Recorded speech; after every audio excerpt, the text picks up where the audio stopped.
This series of interviews with Dan Burisch and friends forces the elected government to begin the long journey to actual disclosure that we are not alone in the universe.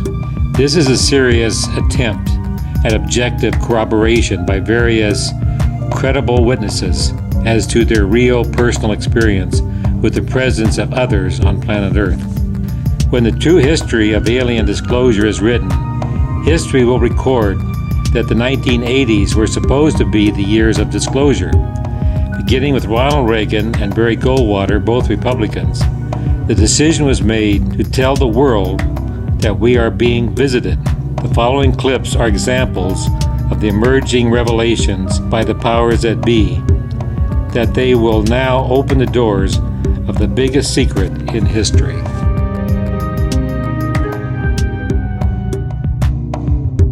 I can't back that up, but I think that at Wright-Patterson Field, if you could get into certain places, you'd find out what the Air Force and the government knows about UFOs. From his ham radio shack outside Phoenix, the senator disclaims direct knowledge of UFOs, but he does confirm a disturbing story about an exchange with General Curtis LeMay. Reportedly, a spaceship landed. It was all hushed up, quieted, and I've never heard about much of it. I called Curtis LeMay and I said, General, I know we have a room at Wright-Patterson where you put all this secret stuff. Could I go in there? I've never heard him get mad, but he got madder than hell at me, cussed me out, said, don't ever ask me that question again. President Ronald Reagan's speech to students at Falston High School soon changed all that. Suddenly there was a threat to this world from some other species, from another planet, outside in the universe. We'd forget all the little local differences that we have between our countries. 2 years later, President Reagan made international headlines when he repeated the alien theme to the General Assembly of the United Nations. Perhaps we need some outside universal threat to make us recognize this common bound. I occasionally think how quickly our differences worldwide would vanish if we were facing an alien threat from outside this world.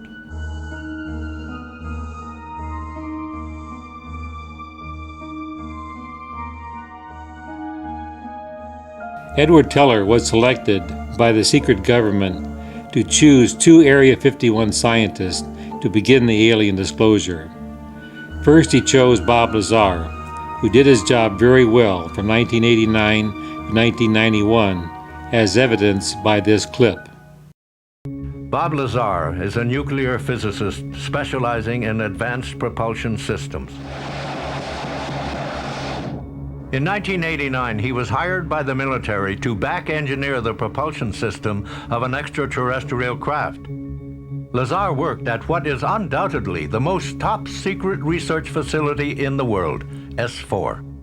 There was absolutely no ET craft, ET technology, anything like that at Area 51. This is why S4 was made specifically to separate it there. People at Area 51 do not have the clearance. According to Lazar, the military had not been test-flying alien crafts at Area 51.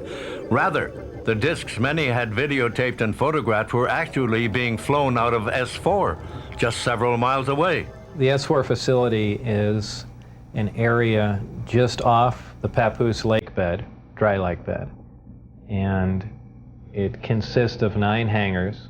The hangars have sloped doors on them with a sand texture coating. At the time that I was working there at McCarran International Airport in Las Vegas, there was a Special Projects EG&G building. When I was told to go to work, I drove there, parked my car there, got in a plane at the airport, flew to Groom Lake, where I deplaned and waited for a bus, and the bus drove me down to S4. The first disc I saw, I believe it was the second, or I think it was the third time I was up there. Upon seeing it, it struck me that, well, this explains all the UFO sightings. Not thinking that it was an extraterrestrial craft, that this must have been some advanced form of fighter that we've been working on for years, and people have just caught it being tested, so on and so forth. And it never even occurred to me, even though I was looking at an extraterrestrial vehicle, that this wasn't man-made. I give everything nicknames there. The one I worked on was kind of sleek looking, and I gave it the name the Sport model. There was one that looked like a Jello mold. There was one that looked like a top hat. There was a disc that was turned up on its side, and it had a large projectile hole with the metal bent outwards on it. I can only surmise they were testing it to see if a projectile could penetrate it. Next, Teller chose Dan Crane, aka Dan Burisch, PhD, who began his series of disclosures while working at S4 in 1996 and continues until this day.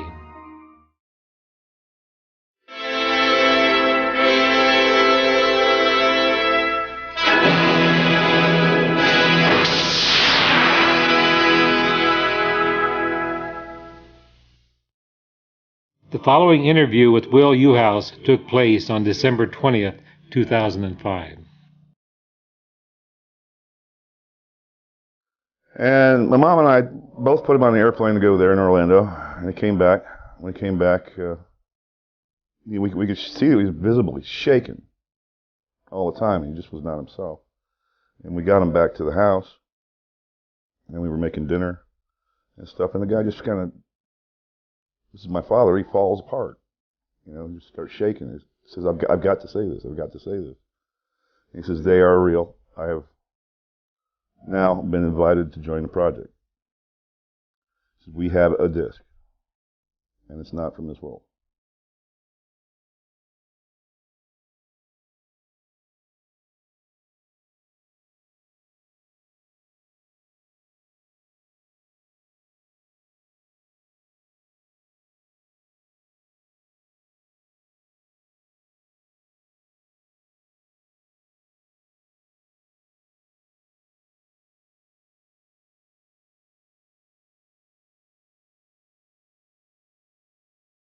Captain Bill Uhouse served 10 years in the Marine Corps as a fighter pilot and 4 years with the Air Force at Wright-Patterson Air Force Base as a civilian doing flight testing of exotic experimental aircraft.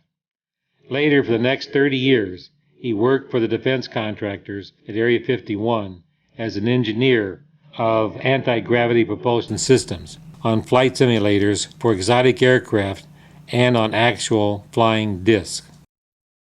Will Uhouse hasn't seen his father in over 5 years. He is anxious to view this interview of his father that took place spring of 2000. I was at Wright-Patterson, of course. I was approached by an individual that, and I'm not going to mention his name, to determine if I wanted to work in an area on just new creative things, okay? And apparently that was the flying disc simulator. What they had done, they had selected several of us, and they reassigned me to Link Aviation, which was a simulator manufacturer.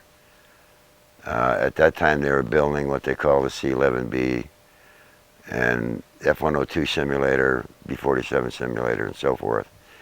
And they wanted us to get the experience before we actually started work on the flying disc simulator, which I spent 30-some years working on. So they had flying disc simulators, to your knowledge, when was the operation? I don't think any went into operation until the late or early 60s, around 62 or 63. As I watched the reason why I'm saying this is because the simulator wasn't actually functional until around 1958, where the simulator was actually operable. For the simulator that they used, or the craft that they used to build, which is a 30-meter one, was the one that crashed in Arizona, Kingman, Arizona, back in 53 or 52. I think it was 53. That's the one they used. That's the first one that they took out to the test site. Not a controlled you know, where they knocked it out of the sky or anything. It was a controlled craft, you know, that the aliens wanted to present to our government, or the USA. It landed about 15 miles from, which used to be an Army air base, which is now a defunct Army base. I forget, I can't recall the name of it. But that particular craft, there were some problems with, number one, getting it on the flatbed to take it up to Area 51. They couldn't get it across the dam because of the road. It had to be barged across the, you know, the Colorado River at the time, and then taken up to where people go now, up 93, out to Area 51, which was just being really constructed at the time, and taken down those dirt roads and out to that particular area of the test site. There were 4 aliens aboard that thing, and those aliens went to Los Alamos for basically, you know, it was a sort of a test thing. They set up the Los Alamos with a particular area for those guys, and they put certain people in there with them, people that you know, were astrophysicists, you know, just general scientists, you know, to ask them questions. The way the story was told to me was there was only one of them that would talk to any of these scientists that they put in the lab with them. Only one of the aliens. The rest wouldn't talk to anybody, or, you know, even have a conversation with them. You know, first they thought, you know, it was all, you know, ESP, or, you know, what do I want to say? Telepathy? Yeah, mental telepathy. But, you know, most of that is kind of a joke to me, because they actually speak, maybe not like we do, but they actually speak and can converse, you know. But there was only one. Let me say this. In the simulator, there was one big thing different. The thing that, like, Lazar calls the reactor, okay, we didn't have a reactor. We had a space in a thing that looked like the reactor, but that wasn't the thing we operated the simulator with. Bob Lazar explains the gravity propulsion system that he worked on at S4. It probably really hit me when I got inside the craft and looked around and began to understand how the craft was operated, and finally grasped the whole project as a whole, as what we were doing, the fact that we weren't building this thing, we were trying to find out how it was made. We were back engineering it. When I first got to look inside the craft, all I can say, it's an ominous feeling. You walk in there and it feels as if you shouldn't be there. I know that sounds kind of corny, but it's a real ominous feeling. It's not an exciting feeling. It brings up a whole lot of questions in your mind. I only witnessed one test flight up close, officially. That I was just inside the hangar. The craft lifted off the ground, virtually noiseless, other than a small corona discharge on the bottom of the craft, indicating the presence of high voltage. That dissipated at about 30 feet, and it stood there completely silently, and moved over to the left and to the right, and sat back down. That was the entire test. This was quite a scientific feat, to lift something completely silently, under control, and you know, perform a maneuver like that. I had to hang upside down in there to see the lower level, essentially, and there were 3 large gravity amplifiers. These devices looked like about a 2-foot diameter, 4-foot long piece of pipe hanging by a smaller piece of pipe from the level above, and they can be independently positioned, and that's what emits the gravitational waves that propel the craft. They'll use one gravity generator to lift the craft off the ground. And as opposed to what we're used to, for instance, a plane, once it's in the air, we envision thrust or some force coming out the back of it to push it forward. The crafts work completely opposite of that. What they do is once they're hovering in the air, they'll swing the gravity, or two remaining gravity generators up in front of them and create a distortion, essentially a downhill, and the craft rolls downhill for infinity. There's what they call Omicron configuration, where the craft is using one generator, or Delta configuration, where it's utilizing all three. Delta configuration would be for space travel. Essentially, the craft will tilt up on its side, focus the three gravity generators to a single point, and move through space that way. It's always chasing a little distortion. That's why they look goofy when they fly around at low speed. Gravity will vary somewhat, and you will get odd movements of the craft. So its low speed mode is kind of unstable for the most part. If you were going to see one of these crafts at night operating, it would appear really as a glowing ball or just a bright light in the sky from a distance.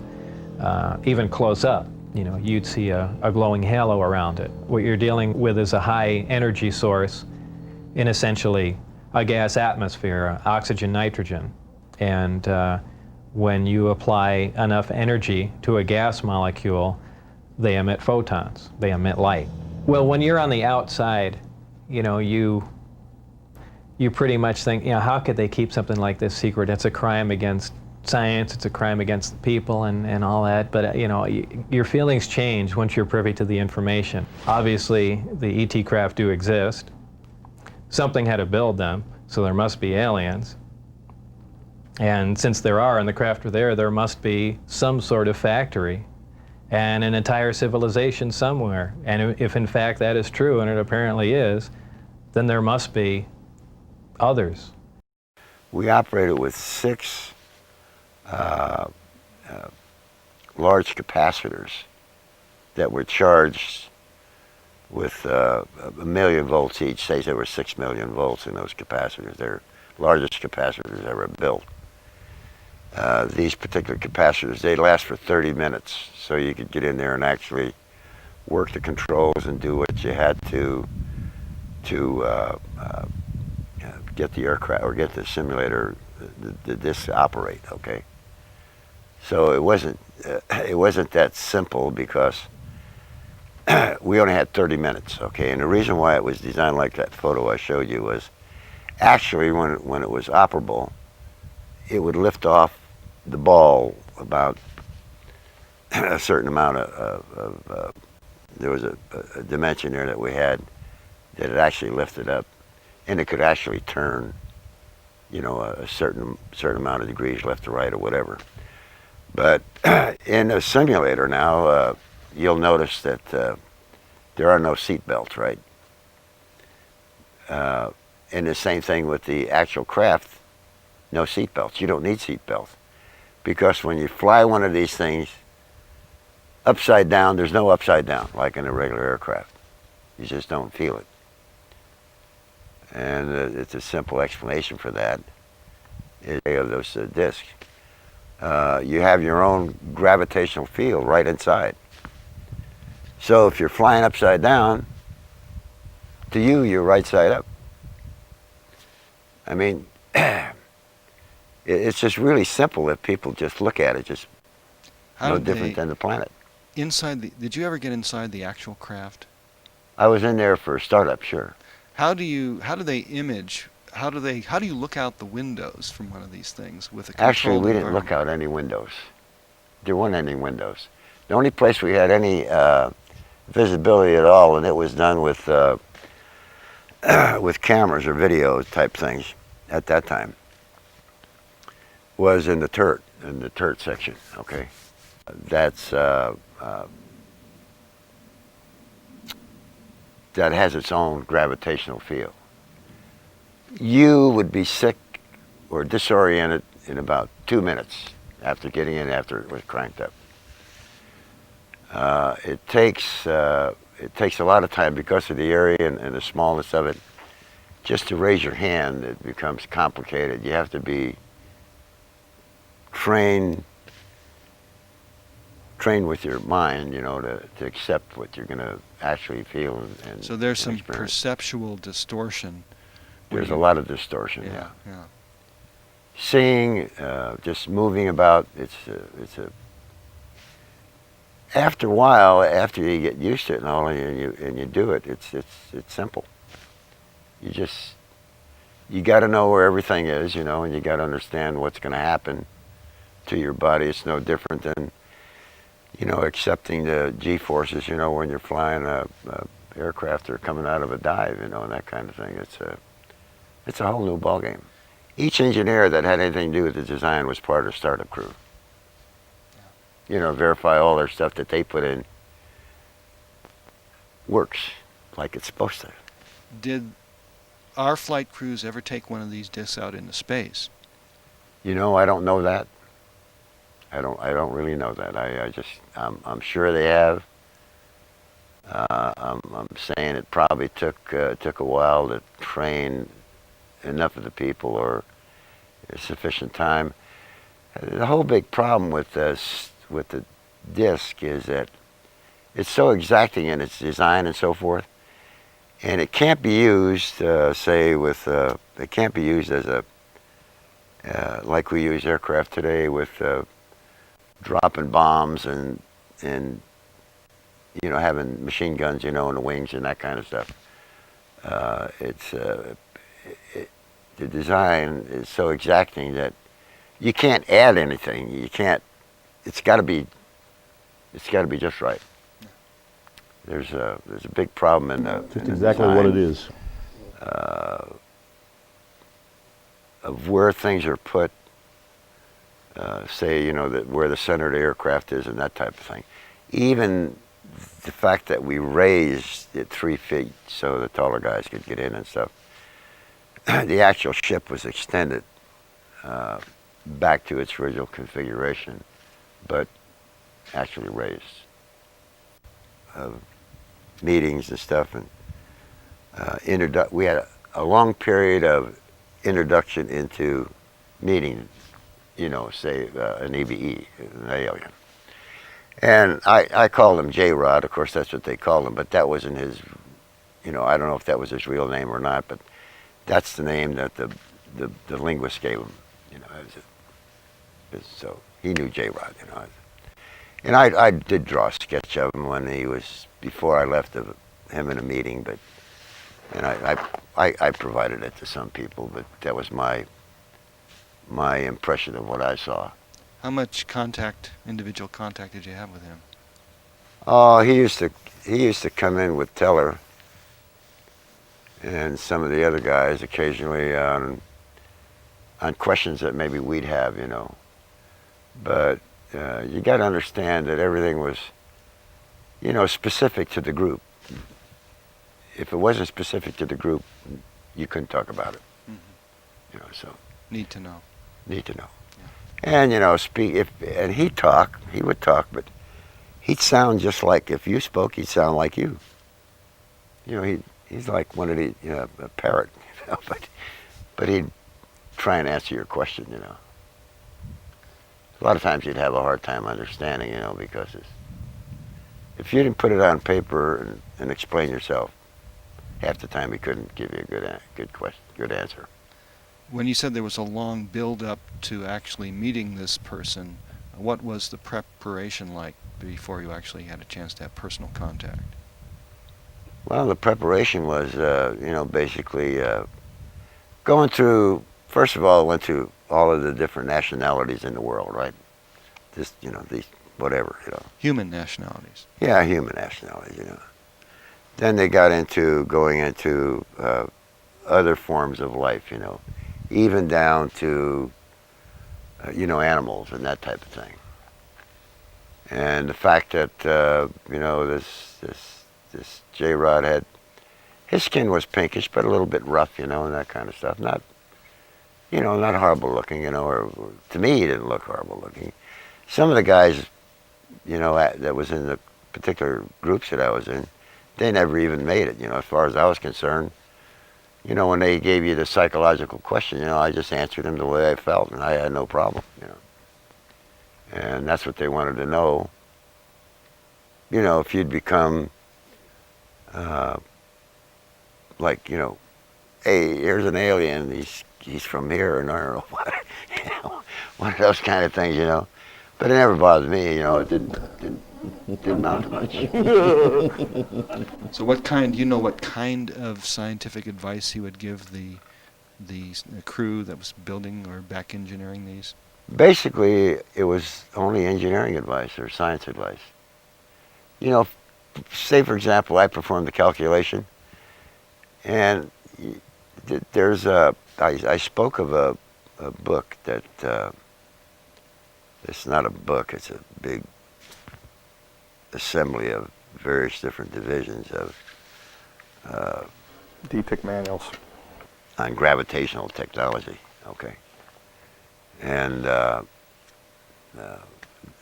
the key element in there, all the information wasn't there, because even our guys, our people that were the top mathematicians and stuff, couldn't figure some of this stuff out. So we would take it, and then, you know, we'd have to, with each design, you know, there's a requirement for calculations, and we'd have to prove by calculations, you know, that this thing's going to operate. No different than anything else we do.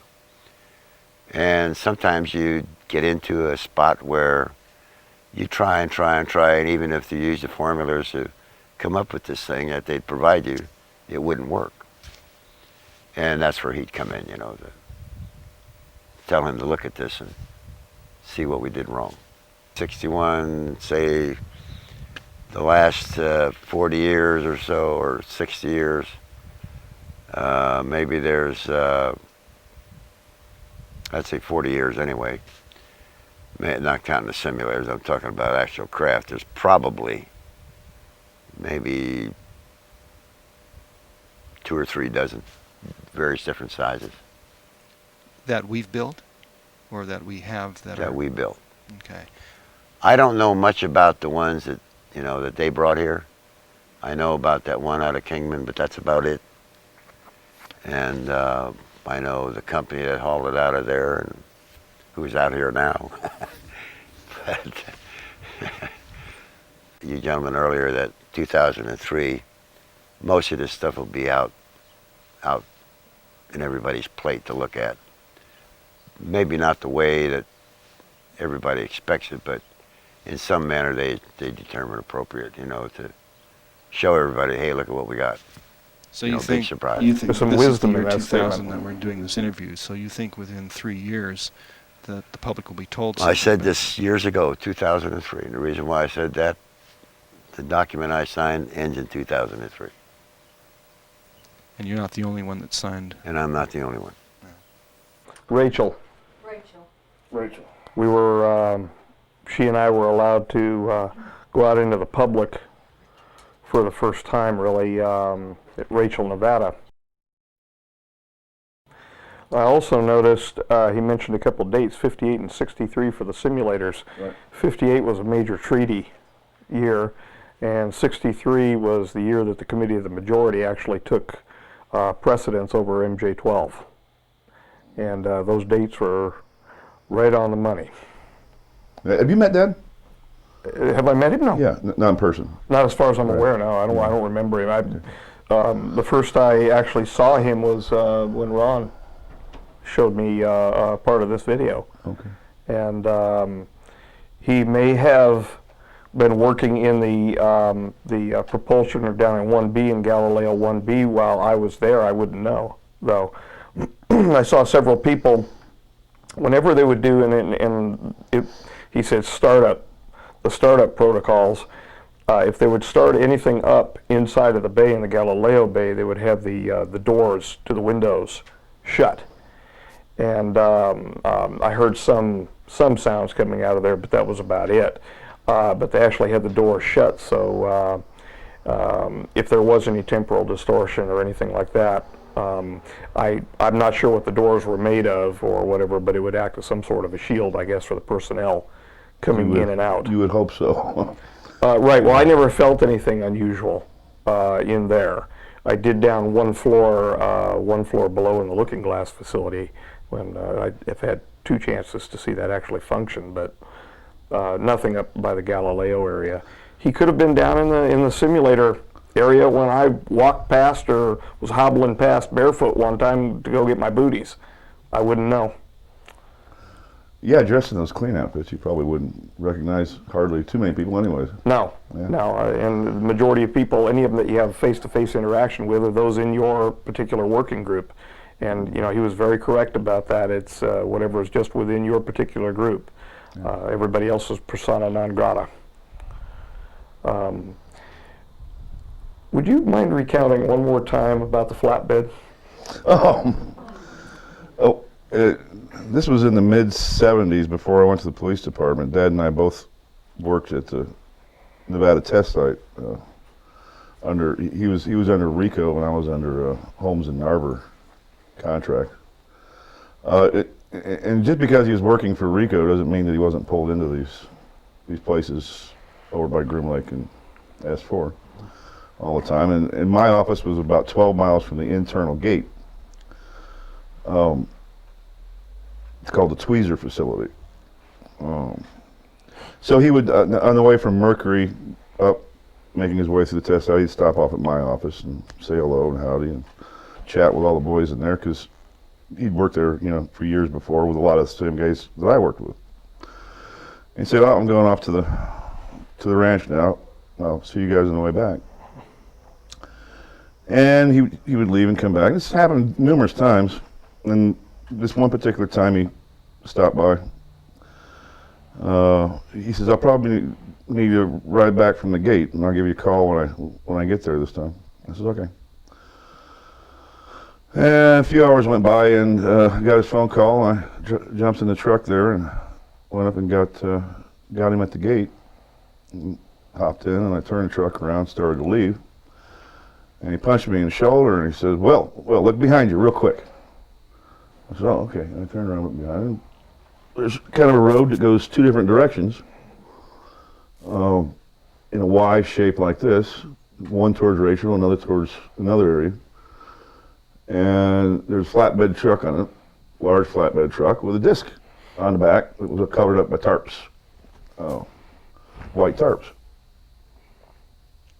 And I'm saying, a disc, okay. That makes sense, you know. Okay, Dad, what exactly is it? He says, "Oh, it's just a water tank lid." So. Here. Right. Now it's, of course, he's almost like, feels like he, you know, doesn't have no hair. Yeah, no, that's true. And what did you see him doing? Did you see him in the residential units or in the lab or both? I actually saw him in the residential units a few times, and of course in the labs too. Oh, he was out at the ranch. So you the real ranch. I mean, where they have the biological samples of the. These things are let loose. And well, actually, they inhabit the entire test site just about. I had a pet tarantula. My cat is from there. I've got Cheesy. She's out of the laboratory from there. She's a transfection animal. I had a pet desert tarantula. It was about this big, and it would go. It would actually habitat my desk drawer. And it would eat lunch with me, you know, and come out and grab a piece of bread or something, or a piece of meat off my sandwich. And, did it salute or anything? No, I wouldn't salute it, but I ended up taking it home with me, and it was not the hit that I thought it was going to be when I got it home. In fact, I got in trouble for taking that thing home. I could have got 20 years or 25 years for it, but even just bringing this little pet home with me when I left the site. But there was another pet that one of the other guys had there. It was a raven, and I'm sure the fellow wouldn't mind me. He has nothing to do with this kind of stuff. His last name is Stacy, and his first name was Jim Stacy. And he had the desk closest to the back door when we all ate lunch. And there was this huge raven that would come there and eat lunch with us as well, and probably waist high to you, Ron. And you know, that's a big bird. Mm-hmm. You know, it's a big bird, and they're very lingual, as you know, and everything. They condor? No, I forgot what we called him, but as we'd be sitting there eating lunch. So this bird had higher IQ than condor. As we'd be sitting there eating lunch at the Tweezer facility, the phone would be ringing constantly because everybody wanted us, And the telephone rang, and Stacy picked it up and said, "Tweezer facility, Stacy here." And I had, of course, to go there on a weekend when Jim wasn't there. And, of course, Bird comes and visits, and I toss him some bread out the window, the door. And the phone rings, and I just says, "Oh, I'm not going to bother with that phone today. It's supposed to be my day off for crying out loud." And the phone quit ringing after about 10 rings, and all of a sudden the Raven goes, "Tweezer facility, Stacy here." The name he's using, Tweezer, by the way, that name is fairly well known to the point where I have a running joke with Victoria Nicole. On any given week, her mathematics teacher will give a brain teaser, and they are nicknamed brain tweezers between she and I. Brain tweezer. Yeah, they're called tweezers. Well, this one actually got its name because we had occasion to devices, as they're called, sometimes don't go off, so they have to be taken apart. And in the tweezer facility, we had the facilities there to take one apart. Actually, quite a feeling when you're sitting on top of one of those babies. Why is it there? Because it didn't go off. And why are you doing this? Because you're crazy. You're absolutely nuts. Sitting on top of a nuclear device. We didn't call them bombs. They weren't bombs. They were devices. So, yeah, that's why that facility got its name. I'm trying to remember the name out of Strangelove, the guy that rode the bomb down. Oh, that was a good movie. Slim Pickens? Slim Pickens, yeah. You got it. Yep. Well, we'll pass along to your father, if you please, my I certainly will, Dan. wishes. Thank you. You're welcome. Thank you very much.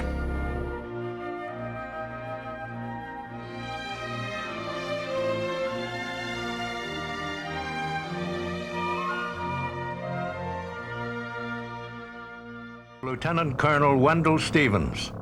I remember one report where an object got in behind the trailing edge of the large wing and ahead of the smaller wing in the position, open position there, and remained for 2 or 3 minutes, and they got pictures with all of the movie cameras and the handheld cameras, including the 8x10 Fairchild camera. All of the data that was recorded by this special equipment, the cartridges, cassettes, rolls of film, and everything, after a mission with an encounter, was removed from the canisters and the equipment items and packed in a metal box and chained to an officer's wrist and flown to Washington that night. And this happened on a frequency of about 3 or 4 times a month for the whole year and a half that I was doing this in Alaska. Sidebar Corroboration, Wendell Stevens discussing his interview with Bill Uhouse in 1994.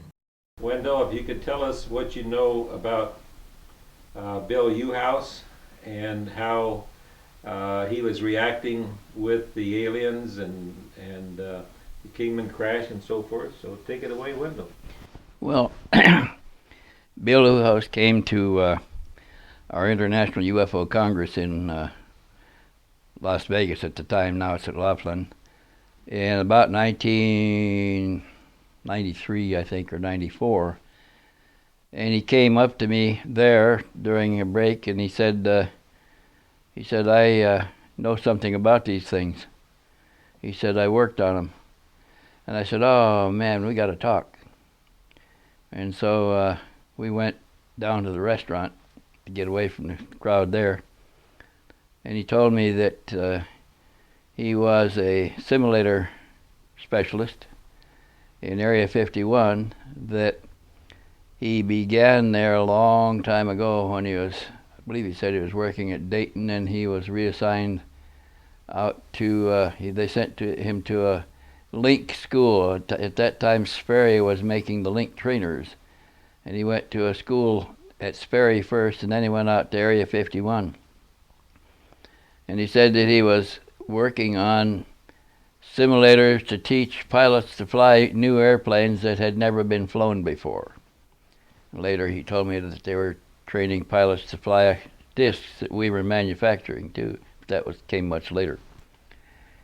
He said that what I found interesting at the time, he said that he was working with an alien extraterrestrial, a living one, at Area 51, which was a little hard for me to believe at that time.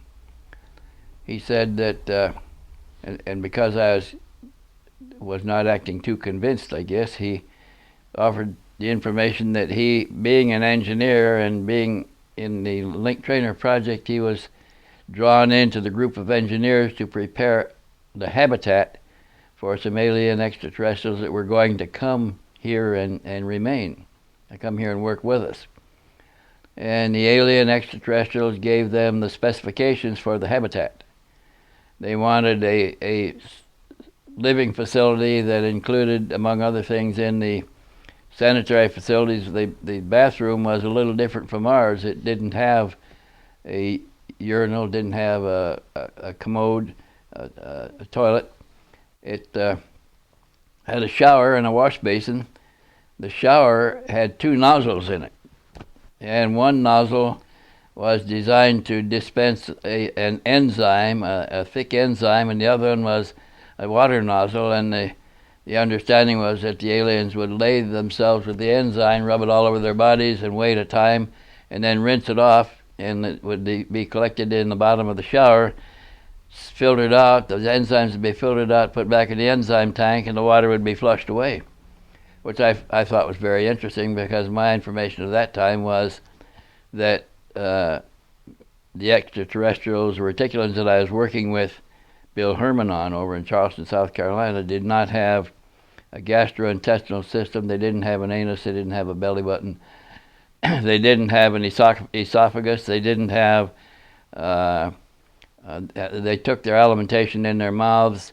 The mouth, the cavity was filled with folds of tissue that absorbed the nutrient, and they simply spit out what was left over. At the time I was thinking, what a marvelously efficient system. Why do we have 32 feet of gut in us to absorb the nutrient when there's a simpler way to do it? Anyway, he said that was the conditions for the laboratory. Then we had to manufacture, he said, food supplies, foodstuffs for the aliens that were coming here, and they brought cultures from their home planet that we had to prepare the culture for them and prepare their food for them in a facility out there at Area 51. And he said that the cultures, he understood the cultures were materials that were low in the food chain, scums, chlorophyll, bacteria, things like that are very low in the food chain, didn't require a lot of energy to digest. And we had to culture these foodstuffs and prepare them for the alien extraterrestrials who were going to come here to live, which we did. Very interesting. And so this seemed like a very involved process. And then he told me in another meeting, we talked a little bit longer on that, he told me about after they arrived, he actually began working with one of the visitors. He said that two came at that time. And he said he began working with one that when they were under a console working on something where the conditions were, light conditions were less than ambient, relative darkness, he could see through that black eye, and he could see a pupil and an iris, or an iris and a pupil behind this what looked like black onyx oval eyes, the big eyes. So he was pretty sure that that was a lens of some kind, or a protective covering that they were wearing over their eye, because they didn't have any other way to wear it. They had no nose to support spectacles, no ears. The nose was just two slit nares with not much of a protuberance. The ears were just fleshy pits with a membrane over them. And I found that interesting because I was convinced that the Santilli film was real, having investigated the crash site. And now on the Santilli film, we removed a lens that was flexible, and they removed it from under the eyelid, and then we could see the eye on the Santilli film, which confirmed what Bill had told me years before. And another case I was investigating in Switzerland, when a discussion of the reticulans came up, he said that the Pleiadians knew about the reticulans, and that they had some kind of interaction with them, but they weren't controlling them. And he offered the comment that those big black eyes were lenses at the time, and I laughed inside myself because I thought, he doesn't know nothing about them. I'm investigating his case. There's no indication that they're lenses. And later we find out that Billy was right. But Colonel Corso told me the same thing, that when I interviewed him in '97 in Roswell. Interview with Colonel Philip Corso, U.S. Army retired, author of The Day After Roswell, in Roswell, New Mexico, July 1997. And that thing on the movie, people ask me for it. I told there was some truth to that, because they pulled out an eyelid, and no one knew about that eyelid. That eyelid was a light gatherer, so they could see in the dark. They had a third eyelid. You mean the autopsy film? Yeah. You're referring to? No, the autopsy that I had said about the third eyelid, and this autopsy was on TV. I don't know if you see, but they reached over and pulled an eyelid out. Now, no one knew about that. And people have asked me, what did you think of it? I told them, well, I have to give it some credibility because I saw 3 things on there which people don't know about. And only I know about them because of the autopsy, and I'd seen the creature. That they saw that, and he thought the Santilli film was true because no one knew about that extra lens that had gathering light. Yeah. And that's how night vision goggles took place. He took that to Fort Belvoir, those lenses, and that's how he developed night vision goggles. Well, night viewing device? Yes. Well, actually they're called image intensifiers. The simplest word is night viewing devices. We used 2 sources. One was the German infrared, which was pretty good, and the other was the eyelid of the extraterrestrial. These extraterrestrials can see in the dark. Actually, the eyelid was a light collector, and behind we made an item that collected rays and reinforced them. And that was the beginning of the night viewing device, or integrated imaging devices, we call them. Well, that's fantastic. And he said that he went there and he had a check, white budget for $60 million. And he told the people at Fort Belvoir that it was good news and bad news. The good news, they would get the $60 million. Bad news, they had to do it in 12 months because we needed it in Vietnam. And we had night vision goggles, but they were big as a truck or a tank or something. So they achieved their goal, and so our soldiers had night vision goggles because of what we back engineered from the alien. Oh, that's interesting. I never heard that before. So anyway, Bill went on to, he said that they were summoned to a conference in Los Alamos in 1968, a progress review conference, which was several years after the aliens had come here.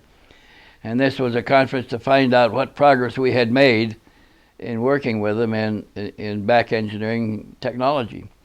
And he said that Edward Teller was at the head of a big table with about 18 scientists sitting around the table, and that he and his extraterrestrial friend were called into the same conference, and he said they put the alien in a white shirt and slacks like ours to sit around the table to make him look less alien, but he still was pretty alien. He sketched a picture of which he gave me.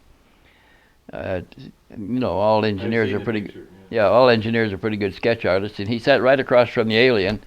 And the alien knew all the conversation was going on, but I don't know how he participated because the alien didn't talk our language the way we do. He didn't articulate the words like we do. So but Bill had learned to communicate with him. And Bill knew from what he understood from the alien that we probably are never going to bridge the gap between the 2 technologies because that alien technology required a certain mental input, and we never learned to input the mental requirement for such science. So we apparently still haven't succeeded.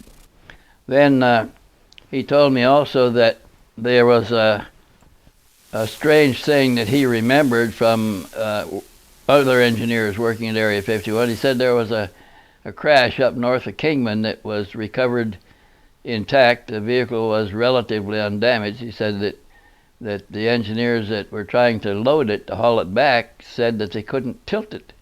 When they picked it up, it came up flat. They were trying to tilt it so they could mount it on a tank hauler flatbed at an angle because it was about 30 feet in diameter, and they couldn't mount it that way. It wanted to stay flat. So they had to take it roundabout ways using cross-country roads that were prepared ahead of them and then closed behind them, and taking down telephone lines and power lines to go through, and they couldn't go over the dam, so they had to barge the object across the water there, the reservoir. And he said that a peculiar thing about that particular recovery, it was making a noise when they brought it to Area 51, and the engineers tried everything they could think of to turn off the noise and couldn't do it, and they were getting more and more perplexed by their inability to do so. And then somebody suggested, why don't we bring the occupants back and ask them to turn it off? Sure, why not? So after some discussion, they did send back to Los Alamos for the occupants to come turn it off, and they brought them over in a carryall, a van. They indicated with gestures and signals what they wanted to do, and the aliens indicated they would have to go inside. They decided to let them go inside. They'd send somebody with them to be sure they didn't take it off again. And the aliens were inside about 3 or 4 minutes. The ones outside were getting concerned about what they might be doing in there when the sound turned off, and they came back to the door and waited to be put back in the van and taken back to Los Alamos. What about the guard that was there? The guard went in the door with him, but he came right back out vomiting and retching and refused to go back in. And I don't know what would cause that, but he didn't know either, but they thought that was peculiar. And they asked a pilot standing by if he would go, and he said, no, not me, send somebody else. Anyway, that was a peculiar thing, because that one kept making a noise until the aliens were brought over to Flip the right switch, or flip the right switches. Yeah, he said the engineers believed, because of the time that the aliens were in there, that they must have activated the systems and contacted their fellows somehow before they came back to the door to leave. So E.T. was calling home while they That appears to be that was the speculation anyway, over the time that it took them to turn the noise off inside. But just the concept that we have alien engineers talking to our engineers. Yeah, it's pretty exotic, yeah. And I've talked to Bill Uhouse's son, Will. I showed you the tape of... Yeah, that's interesting. And how he confirmed what his dad said. That was very similar to what happened in Roswell. When the debris was brought there, the family saw it. But Will Uhouse was born in 1953 with the crash, so I mean literally his whole life started with the crash in 53, and his father coming home and telling him little bits and pieces of the story. So that's corroboration for me. Yeah.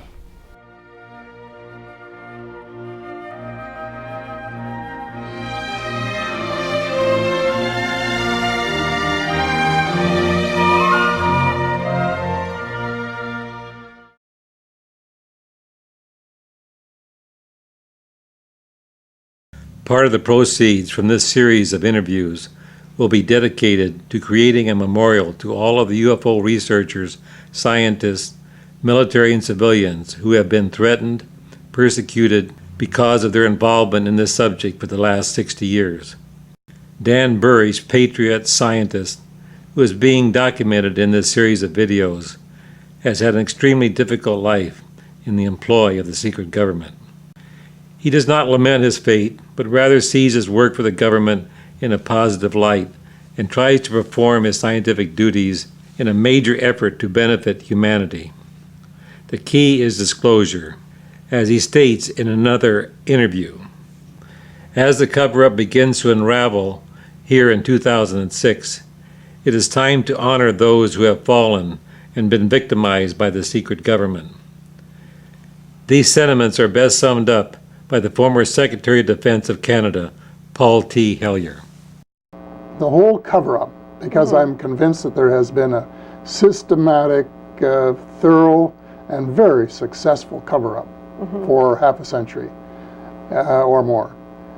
The whole cover-up really lends credence to Latham Lapham's theory of the two governments. And I suspect you're you're familiar with that. But the shadow government and the real government? Well, he calls the real and the provisional, okay, or the permanent and the provisional. Right.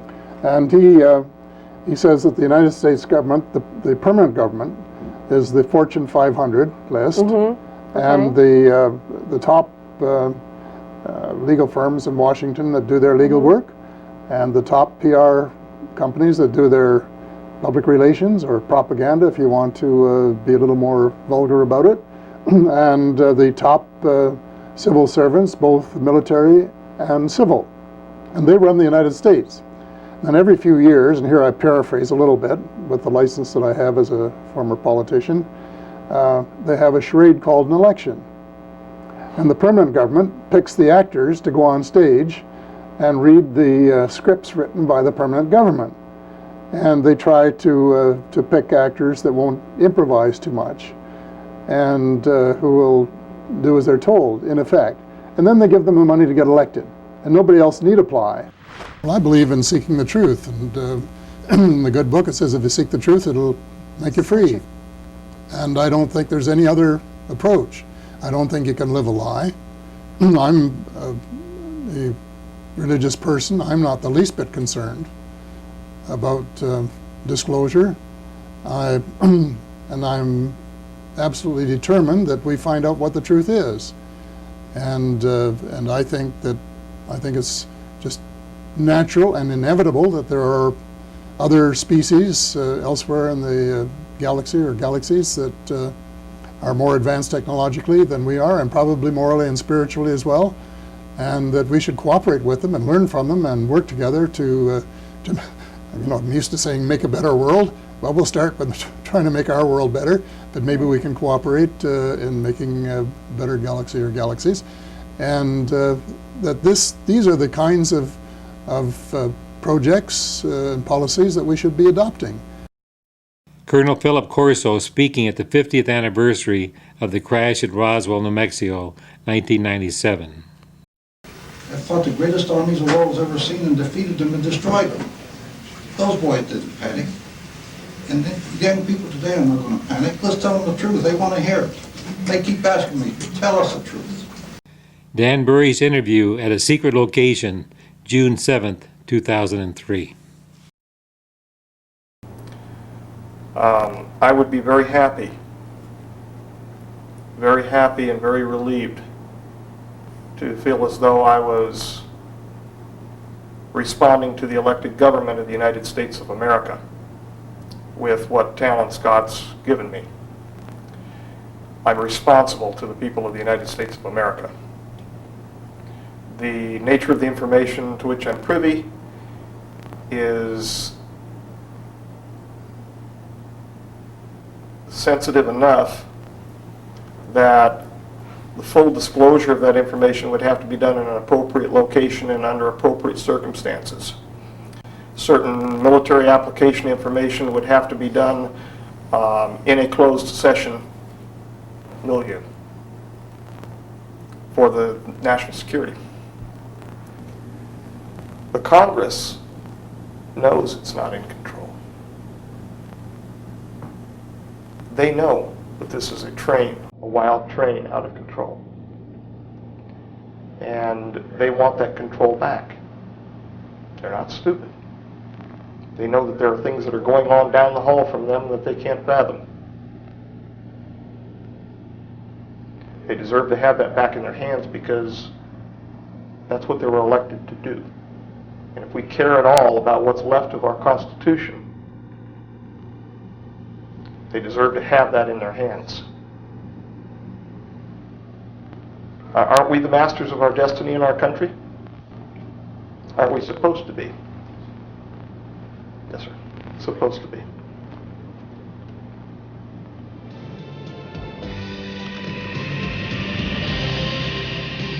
All presenters in this video have military backgrounds and are dedicated to disclose the truth about the UFO reality.